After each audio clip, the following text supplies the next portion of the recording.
Hello guys and welcome to today's video. So today we are, as mentioned in yesterday's video, going through the Battlegrounds meta,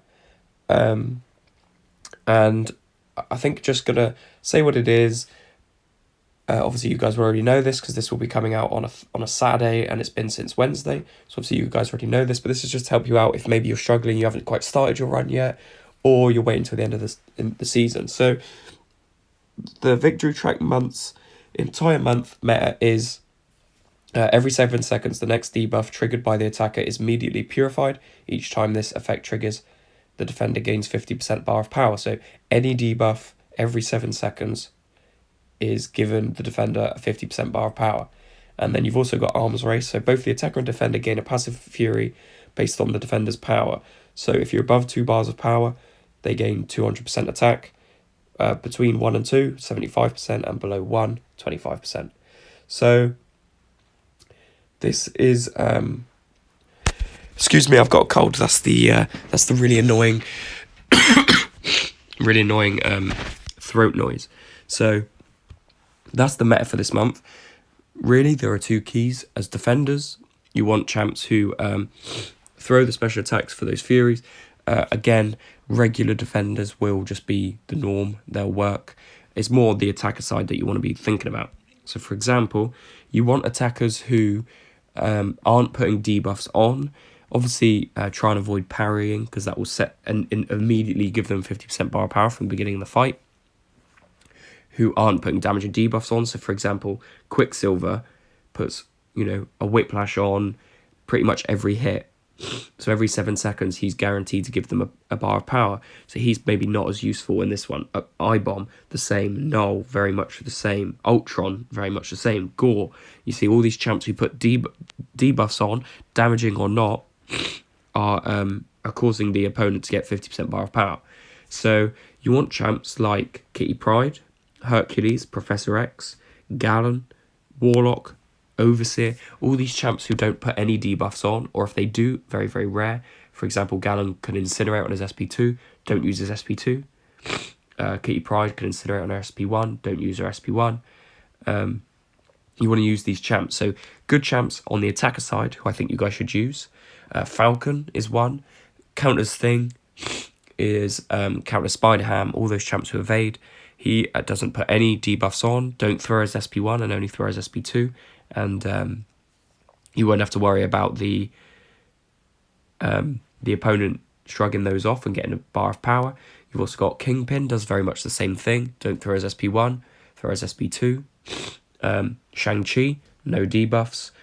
Try and avoid the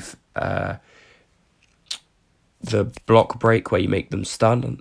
Overseer is a really good one. He burst damages, nukes them down, doesn't put any damage and debuffs on. Storm, very much the same with her SP2. Kitty Pryde, Professor X, and Omega Red are 3 mutants who are really useful in this.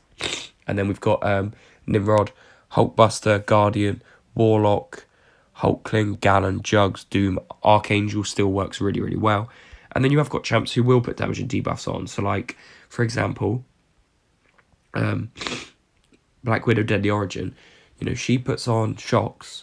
However, she puts on so many of them that you will do a lot of damage in between those 7 seconds where they're not shrugging it off. If you can get them to throw their special attacks a lot of the time, that won't be so big an issue. So really the key here is to bring in champs with no damage and debuffs that are put on the opponent. And then when you're attacking, throwing your bar of power or throwing your special attacks when the opponent has above 2 bars of power to gain 200% attack. So what I'm going to do is I'm going to jump into a game. Hopefully all goes well and I win it and play well. And then I'll sort of talk that through there. So again, apologies for the cold. It's very annoying. Hopefully this little intro is a little bit helpful of champs who you should use. And yeah, let's jump into the gameplay. Right guys, let's jump into it then. So we match up with this guy, do the little draft, and then get into it. So what I'm going to try and do is what I do every single time on my bans. This is just a recommendation. Ban Human Torch. If you've got him, don't ban him. But if you haven't got him, just ban him. Because it means that any of your really strong Mystic champs are just, they're taken out straight away. So by banning him, I've got Ebony Maw, I've got Mordo, I've got Rintra, Tigra sometimes on defense, and one other champ, I can't remember who it is. So by allowing him to have Human Torch, it just melts them. So every time for the last season and this season, I've just banned Human Torch. And then I've banned Hulkling because I don't have him and he's a bit of a nuke, and a Mega Sentinel because I don't like fighting her. That's basically it. Everyone else, I usually just go with champs who I don't mind fighting. So for example, like Clairvoyant Thing, you know, I've got counters for them. Luckily, I get my Ganon. And then I pass up on Hercules to take Kitty Pryde. As I said, both Kitty Pryde and Hercules very, very effective in this meta. He takes his Nimrod, which is perfect for my Gallon later down the line, so that's already a great counter. Then Falcon pops up, so I take him for Thing. And then I take Null. Although I said Null wouldn't be great for the attacking sense, he's very good for the on defense, because obviously if he throws his SP1, then they go and have inverted controls into corruption, and because, you know, that my opponent might accidentally stun him or whatever and give him that 1 bar of power, it's more likely that he's going to get it. And then another champ I thought is really effective in this is Mephisto, so I'm going to take him to rank 2, I think. He's a very good defender. He normally always wins, but because he's already got that increased power gain, then he's got his SP2 puts the aura on, so which just means that they already do damage. It just means that he's going to be a really good defensive champ for this one and for the next meta, I believe, which I'll also do a video on in about 2 weeks or so, talking about what that meta is going to be, who's going to be good champs for it. So let's jump into it. I go into this and I'm not scared of any of his things, any of his champs. I don't think that any of his defenders will be able to beat me. So I chuck up a little emote and I put my Thing down. So I'm hoping for a Thing off. I have Falcon, who's obviously going to smash him a lot quicker than his Valkyrie will beat my Thing. So I hope for a Thing off, and that's what I get. So I let down an emote, hoping for that. I get it. So let's jump into this. So as I said, what you want to do, no stun. And if you do, do it while below a lot of power. For Falcon, obviously put his recon on and then just begin hammering down. You want to try and throw your special attacks while Thing has a bar of power, or at most 2. Unfortunately, this Thing was quite friendly and was chucking all of his special attacks, so it didn't actually give me a chance to throw mine. Obviously, I don't want to throw that SP1, even though Thing is immune to bleeds. It just doesn't do as much damage as the SP2s. You see that 11k on the crits. Unfortunately, I do make a mistake. I take a lot of damage into my block, which is very, very annoying, just from not dexed in, so that, you know, that's all on me, no input issues there. But here, that's why I do it, to get the recon back on. He's unlocked on again. His rock stacks aren't going up because of that ability accuracy, and Falcon's really absolutely shredding him down here. So really what I was hoping for here is like a get up to the SP2. However, one more hit would have sent him to his SP3. I knew I was going to beat this Valkyrie if I could just stay above 50% health. So, you know, I was relatively happy with this. So I did take a couple blocks, gave him the power gain, but just because he was on 1% health, it didn't make too much of a difference. I ended there with 86% health, 49k, which is quite a good score on taking down Thing.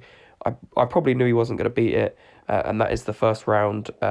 The first round done, because after about, when there's only 40 seconds left, he is, you know, I can tell he's not done as well as I have. So that's a great success. 1-0 up, perfect. So we're jumping into the second one here. Thing is done. I do wish that the countdown after the fight was only 5 seconds instead of 10, but, you know, it's neither here nor there.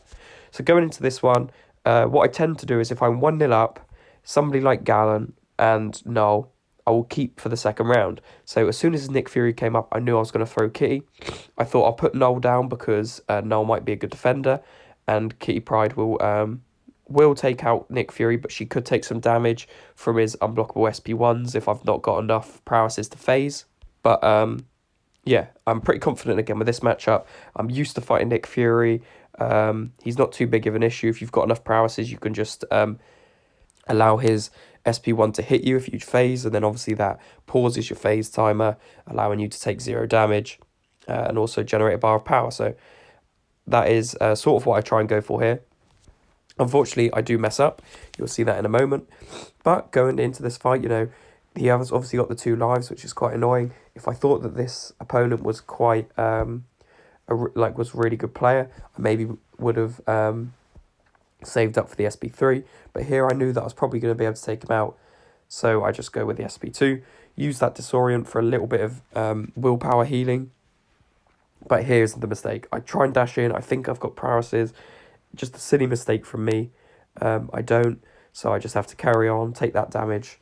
But, you know, get the willpower healing, so it's not all bad. Again, I just want to quickly apologise. I know that the cold is very annoying.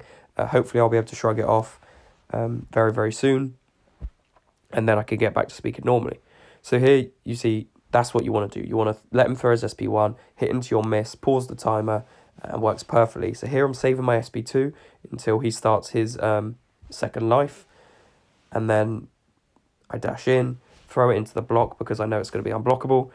Maybe I could have waited a little bit longer for him to take that that sort of poison damage or his like second life damage. Don't know what you would quite call it. But the good thing is I've chucked him to his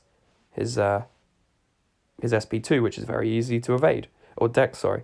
So this is going really, really well. I've got the striker there, which will allow me to put in extra damage. SP2, and the fight is over. So here, this one did take me a little bit longer. I was a little bit worried that maybe if he was a real good Hercules Interceptor, you could take him out. You can see here, 6k up on him. Noel did his job as the defender, got that Hercules to immortality, and we end up winning. So that is my a Battlegrounds game to go with sort of some advice at the beginning of the video. Just to recap, remember, you want champs who don't do damage and debuffs, and who gain a lot of power on defense. And with SP1s that are annoying, like no. So thank you guys very much for watching. I hope you've enjoyed. I hope this helps you out. And I'll see you in the next video.